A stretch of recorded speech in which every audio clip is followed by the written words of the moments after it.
السلام علیکم، الحمدللہ والصلاة والسلام علی رسول اللہ وعلی آلہ وصحبہ اجمعین۔ سورۃ التوبہ سورہ نمبر 9۔ سورہ توبہ مدینہ منورہ میں نازل ہوئی، جس میں 16 رکوع اور 129 آیات بینات ہیں۔ توبہ کا معنی ہے پلٹنا اور اللہ کی طرف رجوع کرنا۔ آیت کریمہ 117 اور 118 میں بعض اہل ایمان کی توبہ کا ذکر ہے۔ اسی مناسبت سے اس سورہ مبارکہ کا نام توبہ رکھا گیا۔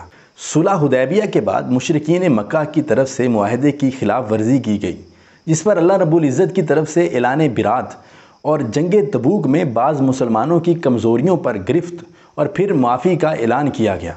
اس کے علاوہ اس سورہ مبارکہ میں اسلامی ریاست کی خارجہ پالیسی، عسکری پالیسی اور اقتصادی پالیسی بھی بیان کی گئی ہے۔ چنانچہ خارجہ پالیسی کے ضمن میں معاہدوں کی خلاف ورزی اور پاسداری کے احکام بھی بیان ہوئے ہیں، اور عسکری پالیسی کے ضمن میں مشرکین عرب، اہل کتاب اور منافقین کے خلاف علم جہاد بلند کرنے کا حکم ہے، جبکہ اقتصادی پالیسی کے ضمن میں اللہ کے ہی دیے ہوئے مال میں سے اللہ کے راستے میں خرچ کرنے اور زکوٰۃ دینے کا حکم آیا ہے۔ زکوٰۃ کے مصارف بھی بیان ہوئے ہیں اور زکوٰۃ نہ دینے کی صورت میں سخت عذاب کی وعید بھی بیان ہوئی ہے۔